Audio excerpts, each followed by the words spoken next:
শাশুড়ি আর ননদ যদি আপনার সংসার ভাঙার চেষ্টা করে তাহলে এই 5টি কাজ করুন।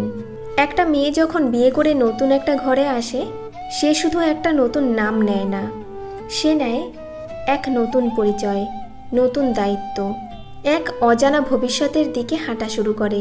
সে চায় ভালোবাসা, চায় সম্মান, চায় একটু শান্তি। কিন্তু যদি সেই ঘরে তার সবচেয়ে বড় প্রতিপক্ষ হয়ে দাঁড়ায় তার শাশুড়ি আর ননদ, যদি তারা মিলে প্রতিনিয়ত এমন পরিস্থিতি তৈরি করে যাতে একটা মেয়ের মন ভেঙে যায়, তাহলে কি করবেন? এই ভিডিওটি শুধু একটা সমস্যার উত্তর নয়, এই ভিডিওটা একটা চোখ খুলে দেওয়ার গল্প। এই ভিডিওটি মন দিয়ে শুনুন, কারণ হয়তো এই কথাগুলোই আপনাকে আরেকটা ভাঙা সংসার থেকে বাঁচিয়ে দেবে। নাম্বার 1, প্রথমে বুঝে নিতে হবে এই বিরোধ কোথা থেকে আসছে। অনেক সময় আমরা সমস্যাটাকে একদম বাইরে থেকে দেখি, ভাবি শাশুড়ি বা ননদ খারাপ, তাদের ইচ্ছেই হচ্ছে আমাদের সংসার ভাঙা।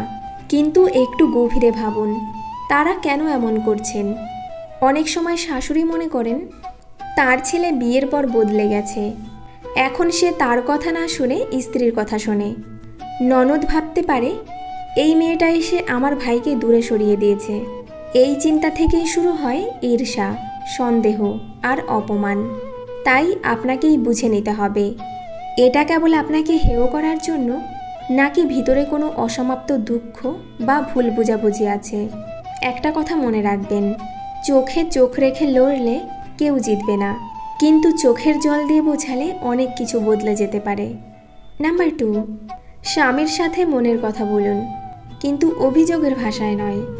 অনেক স্ত্রী প্রথমেই স্বামীকে বলে বসেন, তোমার মা আর বোন আমার জীবন নরক করে তুলছে।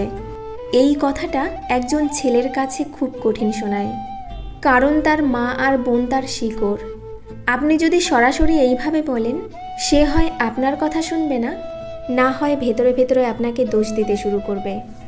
বরং বলুন, আমি জানি তোমার মা বোন তোমার জীবনের গুরুত্বপূর্ণ অংশ, আমিও চাই তারা আমাকে মেনে নিক, ভালোবাসুক, কিন্তু মাঝে মাঝে এমন কিছু হয় যেটা আমায় কষ্ট দেয়। আমি চাই তুমি আমার কথাও বোঝো। এইভাবে বললে সে আপনাকে বোঝার চেষ্টা করবে, কারণ আপনি তাকে টানছেন, ঠেলছেন না।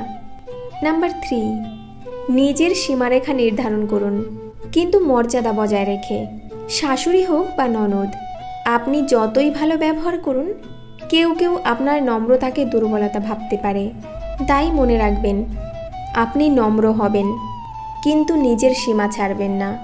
উদাহরণস্বরূপ, যদি ননদ প্রতিদিন খোঁচা দেয়, তাহলে হাসি মুখে বলুন, আপনি যা বললেন তাতে আমি কষ্ট পেয়েছি, কিন্তু আমি আপনাকে সম্মান করি।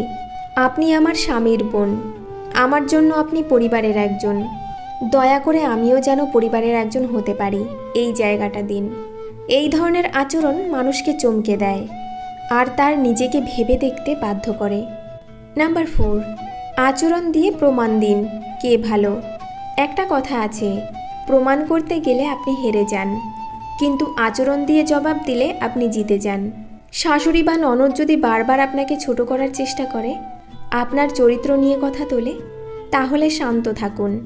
চিৎকার করবেন না, বদলা নেবেন না, বরং প্রতিদিন এমন কিছু করে দেখান যাতে আপনার ভালোবাসা, ধৈর্য ও দায়িত্ববোধ তাদের চোখে পড়ে। একদিন না একদিন তারা বুঝবেই এই মেয়েটা আসলে সংসার করার জন্য এসেছে, ভাঙার জন্য নয়। নাম্বার 5, নিজের মানসিক শক্তি গড়ে তুলুন। সবচেয়ে জরুরি জিনিস নিজেকে ভেতর থেকে শক্ত করা, কারণ সংসারের যুদ্ধটা বাইরে না, যুদ্ধটা নিজের ভেতরে। আপনার কষ্ট কেউ পুরোপুরি বুঝবে না, তাই নিজের পাশে নিজেকেই থাকতে হবে। প্রতিদিন সকালে উঠে কিছু সময় ঈশ্বরের সাথে কাটান, প্রার্থনা করুন, হে ঈশ্বর, আমাকে সহ্য করার শক্তি দাও, আমাকে ধৈর্য দাও, যেন আমি আমার আচরণ দিয়ে সব বদলে দিতে পারি। কেউ আপনাকে না বুঝলেও ঈশ্বর জানেন আপনি কি সহ্য করছেন। একটা সংসার ভাঙতে সময় লাগে না, কিন্তু গড়তে লাগে ধৈর্য, ক্ষমা আর ভালোবাসা। যদি শাশুড়ি আর ননদের কারণে আপনার শান্তি নষ্ট হয়ে যায়, তাহলে প্রথমেই নিজের শক্তি তৈরি করুন, নিজের আত্মসম্মান রাখুন, ভালোবাসা দিয়ে জয় করার চেষ্টা করুন। আর যদি পরিস্থিতি সহ্যের সীমা ছাড়িয়ে যায়, নীরবে সরে যান, কিন্তু কারো বিরুদ্ধে নয়। সব কিছু ঈশ্বরের হাতে ছেড়ে দিন, কারণ এই দুনিয়ায় বিচার হয় মানুষ দিয়ে, কিন্তু পরকালের বিচারক একমাত্র তিনিই। এই ভিডিওটি যদি আপনার মন ছুঁয়ে যায়, অন্তত একজনকে শেয়ার করুন, হয়তো তারও সংসার ভাঙার হাত থেকে রক্ষা পাবে। আর এরকম জীবন বদলে দেওয়া মোটিভেশনাল ভিডিও পেতে আমাদের চ্যানেলটি সাবস্ক্রাইব করে আমাদের পাশে থাকুন। ধন্যবাদ।